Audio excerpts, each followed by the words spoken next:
அனைவருக்கும் இனிய வணக்கம். இன்றைய சிறுகதை கதையின் தலைப்பு நம்ம பொண்ணு. கதையாசிரியர் கபாலி. கதைப்பதிவு ஜூலை 29, 2014.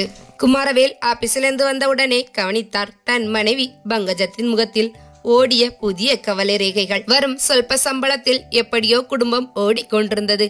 படிக்காதவளாக இருந்தாலும் சாமர்த்தியமாக சமாளிப்பதில் பங்கஜத்திற்கு பெரும் பங்கு உண்டு. விவரம் தெரிந்து அவரின் தனியார் கம்பெனி வேலை பழு புரிந்து இதுவரை அவரிடம் எந்த பிரச்சனையையும் அவள் எடுத்துக்கொண்டு போனதே இல்லை. எப்படியோ சமாளித்து விடுவாள். அப்படிப்பட்டவளின் முகத்தில் தெரிந்த கவலைதான் அவரை கொஞ்சம் சிந்திக்க வைத்தது. ஆபீஸ் அலுப்பும் முதுகுவலியும் சேர்ந்து அவரை இது பற்றி எதுவும் மேலும் கேட்க தூண்டாமல் தடுத்தது. அவருக்கு இருப்பதோ ஒரு பொண்ணும் பிள்ளையும் தான். பெரிய பெண் அனிதா இன்ஜினியரிங் காலேஜில் 3ஆம் வருஷம். நன்றாக படிக்கக்கூடிய சுட்டி. சில சமயங்களில் இளம் மனம் அலைபாயாய் அவ்வப்பொழுது மார்க்குகளை கோட்டை விடுவாள். குமாரவேலின் துரதிர்ஷ்டம். தேவையான நேரத்தில் அந்த அலை ஸ்கூல் கடைசி வருஷத்தில் மீண்டும் சுனாமியாய் பாய மார்க்கு குறைய கஷ்டப்பட்டு யார் யார் காலையோ பிடித்து இன்ஜினியரிங் சேர்த்து விட்டார். அதற்கப்புறம் ஒன்றும் பெரிய மாற்றமில்லை. அதே விளையாட்டுத்தனம், டிவி, சினிமா இவைகள்தான். எது இருந்தாலும் தன் பெண் மீது அபார நம்பிக்கை அப்பாவுக்கு. எப்படியும் தனக்கு பேர் வாங்கி தருவாள் என்று. ஆனால் பங்கஜத்துக்கோ பக்கத்து விட்டு உம்மாவை போல் இவளும் அமைதியான பெண்ணாக நடந்து கொள்ள வேண்டும் என்பது ஆசை. உம்மா எப்பொழுதும் சிரித்து கொண்டே இருப்பாள். அப்பா கூப்பிட்டால் கையில் இருப்பதை போட்டு விட்டு ஓடுவாள். காலேஜ் விட்டு வீட்டுக்கு வந்தால் எங்கேயும் போக மாட்டாள். போனாலும் 7 மணி அடிப்பதற்குள் வந்து விடுவாள். இப்படி அம்மா சொன்னதால என்னவோ உமாவை சாமர்த்தியமாக தவிர்க்க ஆரம்பித்திருக்கிறாள் அனிதாள். இந்த கால பசங்களுக்கு சொல்லியா தரணும். நைசாக வாழைப்பழத்தில் ஊசி ஏத்த. சின்னவன் இந்த காலத்து 8ஆம் வகுப்பு மாணவன். சதா சர்வகாலமும் கையில் கிரிக்கெட் பேட்டுடன் சைக்கிள் அந்த ஏரியாவை வட்டம் அடித்து கொண்டிருப்பான். அரும்பி வரும் மீசை பற்றி ஏக பெருமை. அன்று சனிக்கிழமை, சாதாரண மக்களின் சந்தோஷ நாள். இரவு தூங்க போகும் முன் சற்று டல்லாக இருந்த மனைவியிடம் கேட்டார், ஏன் ஒரு மாதிரி இருக்க? வழக்கமாக கலகலப்பு தெரியலையே. மறைக்க முயன்றவுடனே தோற்று போய் மடை திறந்தாள். நம்ம அனிதாவை நினைச்சாலே ரொம்ப கவலையா இருக்கு. ஏன், என்ன ஆச்சு அவளுக்கு? கொஞ்ச நாளா அவ போக்கே சரியில்லை. சஸ்பென்ஸ் எல்லாம் போடாம விவரத்தை சொல்லு. இப்பெல்லாம் காலேஜ்ல இருந்து வந்தா முன்ன மாதிரி பேசுறதே இல்ல. கேட்ட கேள்விக்கு பதில் கதவை சாத்துண்டரா. போரா குறைக்கு இப்ப ஏதோ இங்கிலீஷ் நாவல் வேற படிக்க ஆரம்பிச்சிருக்கா போல.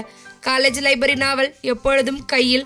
முந்தானேத்திக்கு அப்படித்தான் விடாபிடியாய் ஒரு கதையை எனக்கு சொல்லி அதோட முடிவை கண்டுபிடிங்கிறா. கேட்டா இந்த கடைசியில சஸ்பென்ஸ் வர மாதிரி கதை தான் அவளுக்கு ரொம்ப இஷ்டமாம். எனக்கு என்னவோ ரொம்ப பயமா இருக்கு. இதில் என்ன பயம்? இந்த காலத்து பிள்ளைங்க பண்றதுதானே.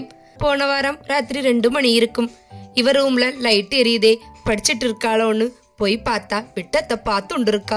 என்னடின்னு கேட்டா சிரிச்சிட்டு லைட்டை அணைச்சுட்டா. எப்ப பார்த்தாலும் அந்த செல்போனே நோண்டிக்கிட்டே இருக்கா. மெசேஜ் வந்துட்டே இருக்கு, போயிட்டே இருக்கு. என்னடி பிசினஸ் பண்றவங்க மாமா கூட இவ்வளவு செல் பேசுறது இல்லேன்னு சொன்னா ஓல்டு ஸ்கூல்னு பழிச்சிட்டு போறா. கொஞ்சம் பேசி கண்டிக்க கூடாதா? இந்த காலத்து பசங்களை கொஞ்சம் விட்டுதான் பிடிக்கணும். நம்ம காலம் இல்லை இது. தேங்காய் உடைச்ச மாதிரி உடனே கேக்குறதுக்கு. முன்னெல்லாம் பக்கத்தாத்தும் பொண்ணு உமாவோட தான் போவா வருவா. அப்பெல்லாம் எனக்கு நிம்மதியா இருந்தது. இப்ப தனித்தனி. கேட்டா அவ வழி ஒத்து வரையலைங்கிறா. எதுக்கு அந்த உமா கிட்ட சொல்லி வைக்கட்டுமா? இவன் மேல ஒரு கண்ணு வச்சுக்க சொல்லி. வேண்டாம் வேண்டாம், அவளுக்கு தெரிஞ்சா பொங்கிடுவா. ஏமா, நம்ம பொண்ண நம்மளே நம்பாட்டா எப்படி? இந்த மாதிரி ஸ்பை வேலை எல்லாம் தேவையில்லை. மனசு போட்டு அலட்டிக்காம பேசாம படு. என்னவோ கீரை தண்டு மாதிரி வளர்ந்த பெண்ணை வச்சுட்டு எப்படித்தான் நிம்மதியாக தூங்குறீர்களோ. இதுல எனக்கு வேற அட்வைஸ் என்று ஒருங்கழித்து கொண்டாள். அவள் வாய அடைச்சாலும் அவருக்குள்ளே ஏதோ ஒண்ணு நம்மதுன்னு கட்டுப்படுத்திண்டு தூங்க முயற்சித்தார். இது முடிஞ்சு 2 நாள் அவரும் தினமும் அனிதாவுடன் பேச்சு கொடுத்து பார்த்தார். சாதாரணமாக தான் பதில் சொன்னாள். ஆனால் அந்த புன்னகையில் ஒரு ஏளனம், நக்கல் தெரிந்தது. அன்று அவர் ஆபீஸ் முடிஞ்சு லேட்டா 9 மணிக்கு வீடு திரும்பும் போது தெருமுனையில் பார்த்தார். வீட்டு வாசலில் கொஞ்சம் ஒரு 5-6 பேர் கூடி நிக்கிறதை. துரிதமாக நடைய கட்டி வீட்டுக்கு வந்தால் பங்கஜம் சொன்னாள், பக்கத்து வீட்டு உமாவை காணுமாம். என்ன, எப்படி என்று பதறிய போது, ஏதோ லெட்டரை எழுதி வச்சுட்டு வேற போயிருக்காளாம். கேபிள் டிவி விஷயமா அடிக்கடி வரும் ஒரு பையனோட. என்னது, அவ அப்பா அம்மா யாருக்குமே தெரியாதா என்று அதிர்ச்சி மாறாமல் கேட்டபோது உள்ளே இருந்து வந்த அனிதா சொன்னாள், ஏன் தெரியாம? இது ரொம்ப நாளா ஓடுது. நான் அந்த ஆண்டி கிட்ட போன மாசமே சொன்னேனே. என்னதான் இருந்தாலும் உமா எனக்கு பிடிச்ச ஆதார் மாதிரி. கடைசி வரைக்கும் யாருமே யோசிச்சு கூட பார்க்காத மாதிரி ஒரு ட்விஸ்ட கொடுத்துண்டா. நீ வேணாம் பாரேன், அவ பின்னாடி ஒரு பெரிய எழுத்தாளரா வர போறா என்றாள். குமாரவேலின் பார்வை தாங்க முடியாமல் பங்கஜம் சமையல் அறைக்குள் நழுவினாள்.